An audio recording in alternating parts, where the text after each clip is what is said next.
పిల్లలు కావాలని మీ కలను నెరవేర్చుకోండి. సంప్రదించండి హెగ్డే ఫెర్టిలిటీ, హైదరాబాద్, తెలంగాణ.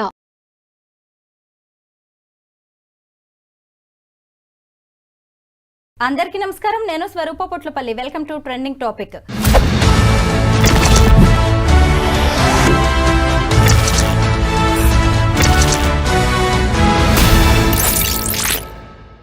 ప్రియుడి మోజులో ముగ్గురు పిల్లల్ని కడతేర్చిన రజిత ఎపిసోడ్ను ఎవ్వరూ ఇప్పట్లో మర్చిపోయేలా లేరు. ప్రతి ఒక్కరిని కంట తడి పెట్టిస్తోంది ఈ సంఘటన. ముఖ్యంగా రజిత ఒక్కతే గంటల వ్యవధిలోనే ముగ్గురు పిల్లల్ని చంపేసిందా, లేదంటే ఆమెకు మరెవరైనా సహకరించారా? ఇంకొక వైపు చూసినప్పుడు అసలు రజిత చేసిన ఈ దుర్మార్గానికి ఆమెకు ఎలాంటి శిక్ష పడుతుంది? పిల్లల్ని వదిలేసి వస్తే నేను నిన్ను పెళ్లి చేసుకుంటాను అని ఆమెను ఇలా 3 హత్యలకు పురిగొల్పిన శివ అనే ఆమె క్లాస్మేట్కి ఎలాంటి శిక్ష పడబోతోంది? ప్రస్తుతం నాతో పాటు సీనియర్ అడ్వకేట్ సుభాష్ని గారు ఉన్నారు. ఆవిడతో మాట్లాడదాం. మేడం నమస్తే. నమస్తే అండి. మీరు చూసారు కదా, అసలు ఎవ్వరు కూడా ఊహించలేని సంఘటన ఇది. ఒక స్కూల్లో టీచర్గా పనిచేస్తుంది రజిత. కుటుంబం కూడా చక్కగా ఉంది. ఎంత మంచి కుటుంబమో, ఇలా ముగ్గురు పిల్లల్ని చంపేయడం మీద మీ అభిప్రాయం ఏంటి? ఎంత దుర్మార్గం అండి అసలు. అంటే ఊహించుకోవడానికి ఈ మధ్య కాలంలో పేరెంట్స్ ఆర్ బికమింగ్ అంటే మర్డర్ చేసే ఆ క్రూయల్లీ మెంటాలిటీకి వచ్చేస్తున్నారు. అంటే పరపురుషుడు వచ్చి వాళ్ళతో సంబంధం పెట్టుకోవడమే తప్పు. అది ఎక్కడ కూడా చట్టబద్ధత లేదు. అలాంటిది ఏకంగా పిల్లలే అడ్డం ఉన్నారని చెప్పేసి పిల్లల్ని అలా ప్రాణం తీసేసి అంత క్రూయల్గా వ్యవహరించడం అన్నది సమాజానికి హితం పలకదు. అది చాలా దుర్మార్గమైన విషయము. అందరం కూడా ఖండించాలి. ఎందుకంటే నువ్వు బ్రతుకు, నీకు కావాల్సినంత లావిష్గా, నీకు కావాల్సినంత ఉత్సాహంగా, అంత తీవ్రమైన సంతోషాన్ని ఆ యొక్క వ్యవహారంలో కనిపిస్తుందంటే వెళ్ళిపో, చెప్పాలి. లేకుంటే భర్తకి పిల్లల్ని ఇచ్చి వెళ్ళాలి, లేకుంటే అత్తమామలకి ఇవ్వాలి, లేకుంటే ఎవరికన్నా ఇవ్వు. నీకెక్కడిది అధికారము? పుట్టక మాత్రమే నువ్వు ఇవ్వగలుగుతావు. కానీ చట్టబద్ధతోనే ఒక పౌరుడిగా పిల్లలకి బతికే అవకాశం అన్నది చట్టం కల్పించింది కదా. అది ఆ అధికారం ఒక తల్లిగా ఆమె ఎందుకు తీసుకుంటుంది? డెఫినెట్గా దీంట్లో ఏంటంటే ఈ యొక్క మర్డర్లో డెఫినెట్గా థర్డ్ పర్సన్ ఇన్వాల్వ్మెంట్ ఉండి ఉంటుంది. ఎందుకంటే ఒక్కతే అంత ధైర్యం చేసి చంపే అంత కెపాసిటీ ఉండకపోవచ్చు. ఒక తల్లిగా అయినా కానీ వాళ్ళ హెల్ప్ తీసుకుంటేనే అది నిమిషంలోనే అంటే అది ఇది చేయొచ్చు. కానీ ఒక తల్లిగా రోజు స్కూల్స్కి పోయే పిల్లల్ని అంత ఇదిగా కర్కటంగా మారిపోయి ఫస్ట్ ఫుడ్ మీద చెప్పి, తర్వాత వేరే విషయాలు చెప్పి, ఒక టీచర్ అండి, టీచర్ పిల్లలకు ఒక అంటే దైవంతో సమానంగా భావించే మనము, నువ్వు ఎప్పుడైనా ఒక పాత్ర, మనం కూడా జీవితంలో ఒక పాత్రధారులమే. ఒక తల్లిగా అయినా, చెల్లిగా అయినా, భార్యగా అయినా, ఒక అత్తగానైనా ఒక పాత్రలు, ప్రతి వ్యక్తి కూడా ఒక పాత్ర పోషిస్తుంటారు. ఆ పాత్రల చట్టబద్ధత అనేది తప్పనిసరి అవసరము. You are a human being, you can't kill it. ఎట్లా చంపేస్తారు పిల్లల్ని? ఏ హోదా నీకు క్రియేట్ చేసింది? ఇప్పుడు మొన్న రీసెంట్గా కూడా భారతీయ న్యాయ సంహిత అనే యాక్ట్ 2023 ఏర్పడ్డప్పుడు అది నువ్వు ఎట్లా మర్చిపోతావు? ఒక యాక్ట్ని ఫార్మేషన్ అయ్యి ప్రజల కోసం మంచి చేయాలనేది పాత యాక్ట్ చాలా ఇదిగా ఉన్నది. కొత్త యాక్ట్లో ఇంకా కొంత ఇంప్రూవ్మెంట్స్ చేసి శిక్షలు కూడా పెంచడం జరిగింది. ఇప్పుడు ఆమె చేసింది మామూలు విషయం కాదండి. నిజంగా ఇలాంటి ఆడవాళ్ళు, ఇలాంటి తల్లులు ఉన్నారనే సుప్రీంకోర్టు కూడా వివాహేతర సంబంధాల విషయంలో కొన్ని సడలింపులు ఇచ్చింది. ఇద్దరికి ఇష్టమైనప్పుడు పెళ్ళైన వాళ్ళైనా సరే అది నేరం కాదు అని కూడా చెప్పింది.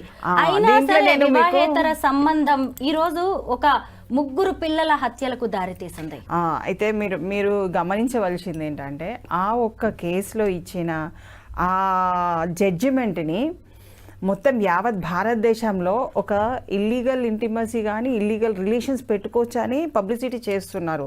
అలాంటిది ఉండదండి. ఎక్కడైనా ఖండించవలసిందే.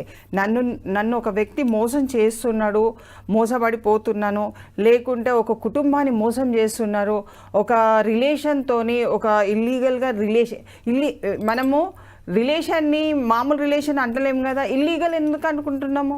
లీగల్ రిలేషన్ అనొచ్చు కదా, మళ్ళీ దానికి పెద్ద పేరు పెట్టనవసరం లేదు ఇల్లీగల్ అని. ఇల్లీగల్ అన్నప్పుడు ఇట్ ఈస్ నాట్ లీగల్ అనేది ఆ వర్డ్లోనే పరిపూర్ణత ఉంది కదా. ఇల్లిసిట్ అఫైర్ అంటాం. అప్పుడు మీకు కోర్టు పర్మిషన్స్ ఏమి ఇవ్వలేదండి. ఇక్కడ మనం గమనించుకోవాల్సింది ఏంటంటే ప్రతి ఒక్క పౌరులు కూడా ఆ కోర్టు అధికారపూర్వకంగా మీకు ఏదో అంటే చేసుకోండి మీరు ఇలా ఉండండి అని చెప్పట్లేదు. ఆ కేసులో అలా ఉండే ఆ జడ్జిమెంట్ ఇచ్చిండ్రు, అదే వ్యవహారం ఇంకో జడ్జిమెంట్ ఉండాలని లేదు, కేసు మారిపోతుంది. కాబట్టి ప్రజలు కూడా ఇక్కడ వివాహం చేసుకున్న వాళ్ళు ప్రతి ఒక్కరు కూడా నేను పెట్టుకోవచ్చు ఇంకో సంబంధం అన్నప్పుడు నీ భర్త గురించి నువ్వు ఆలోచించవలసిన అవసరం ఉన్నది. పిల్లల గురించి, సమాజం గురించి డెఫినెట్ గా ఆక్రోశం అన్నది అందరికి వస్తుంది, కోపం అన్నది అందరికి వస్తుంది. అన్ని విధాలల్లో భరించుకుంటూ సమాజంలో కుటుంబాన్ని నడపడం అది ఒక పెద్ద గొప్ప విషయం. ఎందుకంటే సముద్రాన్ని దాటగలం కానీ సంసారాన్ని దాటలేమన్న ఒక భావన ప్రకటన అనేది పెద్దవాళ్ళు ఎప్పటి నుంచో చెప్తున్నారు. అలాంటిది ఒక వ్యక్తితోని వివాహితర సంబంధం పెట్టుకొని ఆ మోజులో నీ పిల్లల్ని చంపడం అన్నది చాలా నేరమైన విషయం. అది మనం ఎవరం కూడా దాన్ని సపోర్ట్ చేయవలసిన అంత అవసరం లేదు. ఆ అమ్మాయికి కానీ అతను కానీ శివ కానీ ఆమె రజిత కానీ they are known to be the murderess. అది అసలు చాలా ఘోరమైన అపకారం అన్నది పిల్లలకు చేయడం జరిగింది. యావత్ కారాగార శిక్ష కాదు, దీంట్లో విధిస్తే కూడా ఉరి శిక్ష అయ్యే అవకాశాలు ఉన్నాయి. ఎందుకంటే పెంచి పెద్ద చేసి నీకు నువ్వే చంపే అధికారం లేదు కాబట్టి నువ్వు చట్టాన్ని పక్కకు పెట్టి చట్టాన్ని నువ్వు అంటే చట్ట ప్రకారం నువ్వు బ్రతకకుండా పిల్లల్ని చంపడం అంటే రియల్లీ ఇట్ ఈస్ అసలు మనం ఆలోచన కూడా మనకు తట్టదండి. అంత ఇదిగా వాళ్ళు చంపినప్పుడు వదిలిపెట్టవలసినంత అవసరం లేదు.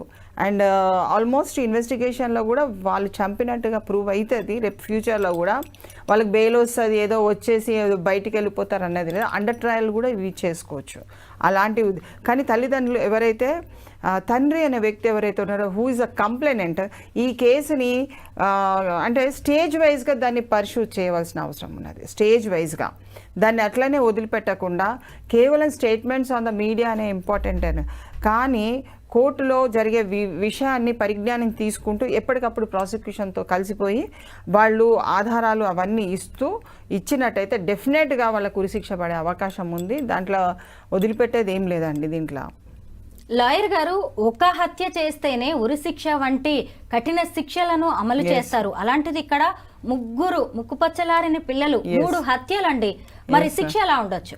శిక్ష ఒక్కటే ఉంటుందండి. ఏదైనా కానీ చనిపోయిన వ్యక్తులు మర్డర్ చేయబడ్డారు అంటే ఒక్కొక్కరు ఒక్కొక్క స్థాయిలలో చేయబడితే అది అంటే సపరేట్గా చూడవలసి వస్తుంది. కానీ ఒకటేసారి చనిపోయిన కాదు కాబట్టి పిల్లలు కంపల్సరీ శిక్ష అనేది ఒకటే ఉంటుంది. ఎవరిని చేసినా కానీ శిక్ష అనేది కాలం ఎక్కువ. ఇప్పుడు ఉరిశిక్ష వేసింది అనుకోండి, ఈ మరో ఉరిశిక్ష ఉండదు కదా. ఉరిశిక్షనే.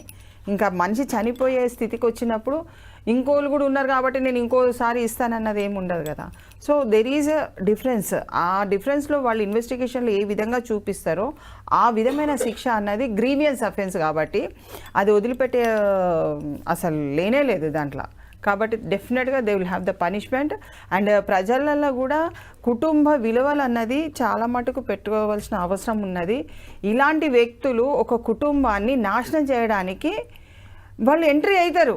కానీ మహిళలు ఎవరైతే భార్య స్థానంలో ఉన్నారో తొందరగా వాళ్ళ మీద ఒక అంటే ఆశలు కానీ అవన్నీ చూసి ఆంక్షలు విధించుకుంటూ కుటుంబాన్ని నడపవలసిన పరిస్థితి ఉన్నది. ఎందుకంటే వాళ్ళు ఇప్పుడు శివ అనే వ్యక్తి ఎన్నో విషయాలు చెప్తాడు, ఎన్నో అందాలకు ఎక్కిస్తాడు. అవన్నీ ఈమెకు తగదు. ఈమె జీవితం ఇప్పుడు ఆమె ఏమనుకున్నది, వాళ్ళని చంపేస్తే నేను మంచిగా పోయి అంత పెళ్లి చేసుకుందాం అనుకున్నది. కానీ ఎలా కుదురుతుంది? ఇప్పుడు ఆమె చంపేసిన ఒప్పుకున్నా she will have the punishment. నువ్వు జైల్లో ఉన్న వ్యక్తి ఆయనని ఎట్లా పెళ్లి చేసుకొని ఆయనతో సంబరంగా ఉంటావు? చాలా తప్పది. ఇంకోటి క్రైమ్ లెవెల్లో ఎప్పుడు కూడా దుర్బుద్ధితో చేసిన crime it is not excusable. చాలా మటుకు దుర్బుద్ధి ఇంటెన్షన్ ఉన్నది. ఆ దుర్బుద్ధి మొదటి నుంచి ఉన్నది కాబట్టి వాళ్ళు చేసింది నేరం అన్నది ప్రజలు కానీ కోర్టు కానీ డెఫినెట్గా ఇట్ విల్ యాక్సెప్ట్ ఇట్. దాంట్లో ఆధారాలు అన్నీ కూడా ప్రజలు కూడా అక్కడ ఉన్న వ్యక్తులు కూడా ఆధారాలతో విట్నెస్ ఇవ్వడానికి సుముఖత తెలిపి భయపడకుండా విట్నెస్ ఇవ్వగలిగితే డెఫినెట్గా దాంట్లో పనిష్మెంట్ అనేది వస్తుందండి. లాయర్ గారు, ఈమె ఎంత డ్రామా చేసినా రెండో రోజుకి మూడో రోజుకే పోలీసులు గుర్తించారు. ఎందుకంటే నేరస్తుల్ని ఈజీగా పసిగట్టగలరు పోలీసులు. అయితే మొత్తానికి నేనే చంపాను, నా భర్త బయటకు వెళ్ళిన తర్వాత పిల్లల ముఖం మీద టవల్ వేసి ఊపిరాడకుండా చేసి 3 పిల్లల్ని చంపాను నేను ఒక్కదాన్నే అని చెప్పి ఆమె పోలీసుల విచారణలో చెప్పినట్టుగా తెలుస్తోంది. అయితే ఈ శివ అనే వ్యక్తి 10th క్లాస్మేట్. ఆమెకి ఆ 3 పిల్లల్ని వదిలేసి వస్తే నేను మళ్ళీ నిన్ను పెళ్లి చేసుకుంటా, ఇంకొక జీవితం ఇస్తా అని చెప్పాడు. అంటే తెలియకుండానే ఆమెను 3 హత్యలకి పురిగొల్పాడు. అతన్ని కూడా ఇప్పుడు పోలీసులు అరెస్ట్ చేశారు. అతనికి ఎలాంటి శిక్ష పడే అవకాశం ఉంది? ఆయనే క్రిమినల్ ఇంటిమిడేషన్ అంటే నేరాన్ని ప్రోత్సహించే వ్యక్తి కింద అతను ఉన్నాడు. అంటే వాళ్ళిద్దరు సంభాషణలో ఒక కుటుంబంలో ఉన్న పిల్లల్ని చంపాలి అన్న చంపడానికి పురికొల్పిన ఆ విధమైన సెక్షన్స్ అతను డెఫినెట్గా ఉంటుంది. ఇంకోటి ఆ ముక్కతే చంపలేదండి. అక్కడ ఆ ముగ్గురిని కూడా ఇది హెల్ప్ చేసినట్టుగానే భావించాలి. ఇతను హెల్ప్ చేసినా ఇంకోళ్ళు వచ్చి చేసినరా, లేకుంటే ఇతనే డైరెక్ట్ వచ్చి చేసేది ఉంటే అక్కడ వాళ్ళు అనుమాన పడతాడేమో అని చెప్పేసి వేరే వాళ్ళని దీంట్లో ఇన్వాల్వ్మెంట్ చేసినరా, ఆ కోణంలో కూడా ఇన్వెస్టిగేషన్ అనేది నడుస్తుంది. ఇప్పుడు 4 దిక్కుల అంటే 4 దిక్కులలో ఏమున్నది అన్న విషయాన్ని పరిజ్ఞానం చేసుకొనే ఛార్జ్షీట్ అన్నది సబ్మిషన్ చేస్తారు.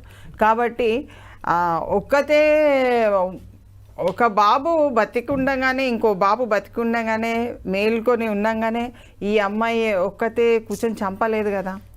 డెఫినెట్గా వాళ్ళిద్దరు చూసుంటారు, లేకుంటే ఒక వ్యక్తిని సపరేట్గా చేసి అక్కడ పండుకోబెట్టి ఉంటారు. ఏదో ఒక విధంగా ఉంటుంది. సో వాళ్ళని అంటే క్షమించవలసిన అంత అవసరం లేదు. ఆమెకు డెఫినెట్గా షీ విల్ అండర్గో న్యాచురల్గా కూడా నేచర్ లా అన్నది కూడా ఒకటే ఉంటుంది. మనం అన్నిట్లో ఉన్న కోర్టు తరఫు నుంచి వచ్చిన పనిష్మెంటే కాదు, స్వయం అంటే ఆమె చేసుకున్న దానికి శిక్ష ఆమెనే అనుభవించాలి. ప్లస్ ఎందుకంటే ఒక వ్యక్తి నిన్ను అంత ఇదిగా నీ పిల్లల్ని నీకు చంపుకోవడానికి అతను నీకు ప్రోత్సాహం ఇస్తున్నంటే కొంచెం తెలివే ఉపయోగించుకొని తెలివి తక్కువతనాన్ని ప్రదర్శించడం కంటే అయ్యో నా పిల్లలు కదా నేను ఎందుకు చంపాలి, నువ్వు లేకున్నా పర్వాలేదు నేను నా పిల్లలతో బ్రతుకుతా అని ఆ మహిళ ముందుకు వచ్చేది ఉంటే సమాజం అప్రిషియేట్ చేయగలుగుతుంది. కానీ